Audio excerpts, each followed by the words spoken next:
I'm back with another sewing tutorial, and how cute is this one? Check out the classic bell sleeves and the adorable shoulder bows. The Lucky Top has fun pleating at the sides for a ruched effect that's comfortable to wear. The pattern lines and entire look is stunning and so easy to sew. So grab some fabric and the pieces on the site and sew along with me today. First, we cut the pieces. When you're finished cutting, you'll have 2 front and back pieces, a neckband, 2 sleeve pieces, and 4 ties. As always, don't forget to cut around the notches. Let's start pleating the sides. With one top piece right sides up, fold the bottom edge up right sides together so the bottom notch at the side overlaps the next notch.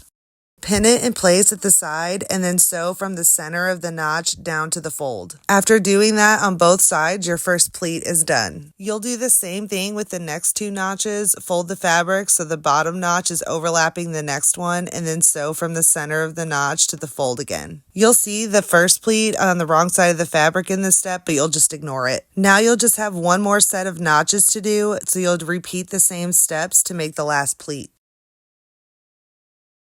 Once all 3 pleats are sewn on each side of the first piece, repeat all of that again with the other front and back piece. I like to lay all of my pleats flat and then run a basting stitch through them and then trim the notches so everything is nice and even at the sides.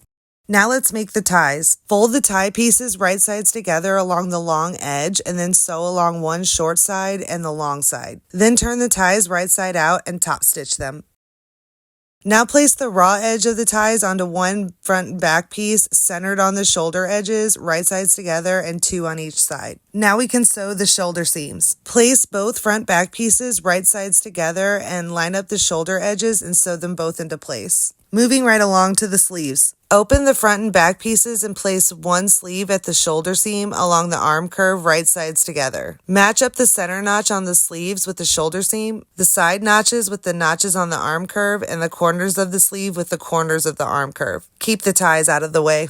Once the sleeve is all pinned in place, sew along the edge of the sleeve cap. Now for the side seams. Place the top and sleeve right sides together and sew along the side edges and the underarm and repeat on the other side.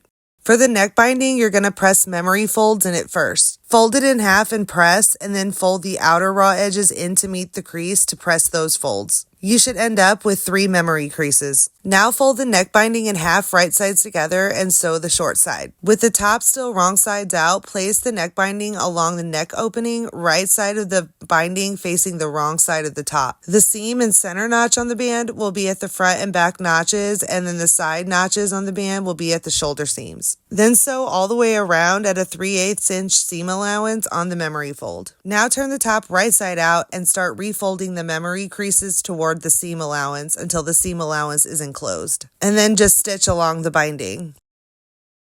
All that's left is hemming. To hem the bottom and sleeves, fold the fabric back 1/2 inch towards the wrong side and then fold it back another 1/2 inch and then sew along the top fold. And then you're all done. I love how quickly this pattern comes together, and it's super satisfying to sew and really fun to wear. If you try it out, make sure you tag me so I can see it. Thanks for watching.